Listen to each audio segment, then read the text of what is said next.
On a beaucoup écrit sur le passage de l'Empire, en l'occurrence le Second Empire, à la République, en l'occurrence la Troisième République. Et il y a une période entre 1870 et 1871 où en réalité tout se joue.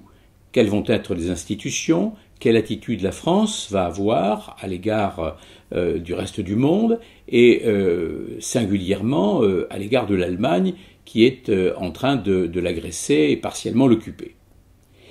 Et cet aspect des choses est abordé sous un angle particulier qui est ce qu'on a appelé les comités secrets.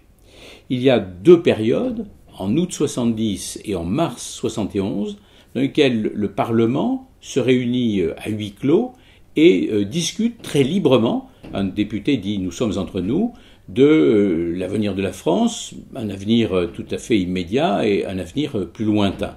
Voilà le centre, le cœur de cet ouvrage.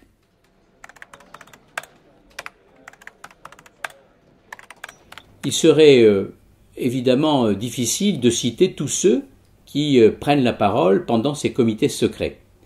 Mais de mon point de vue, il y a deux figures qui se dégagent de cette prise de parole, deux figures qui sont évidemment essentielles à la période. C'est d'un côté Gambetta et de l'autre Clemenceau. Ce sont en plus de ça deux orateurs hors pair. L'un et l'autre, lorsqu'ils parlent, attirent l'attention, posent des questions de manière originale et proposent des questions qui ne le sont pas moins. Donc, on peut dire que, à l'instar de ces deux grands personnages, les membres du Parlement, dans lequel il y a des ténors, sont très présents dans les comités secrets.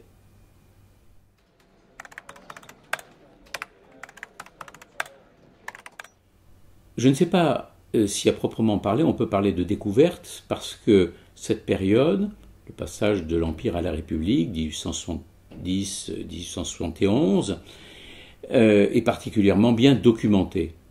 Mais ce que l'on voit d'abord, c'est la liberté de la parole de ces comités secrets. Le huis clos a à l'évidence une vertu qui est que les hommes parlent plus librement et avancent leurs opinions qui sont souvent divergentes. Le deuxième point, c'est que l'essentiel à cette période-là, c'est l'attitude à tenir à l'égard de l'Allemagne. Et là aussi, on voit bien qu'il y a une liberté de parole et que les positions très affirmées des uns et des autres ne vont pas vers une décision unique, unilatérale et facile.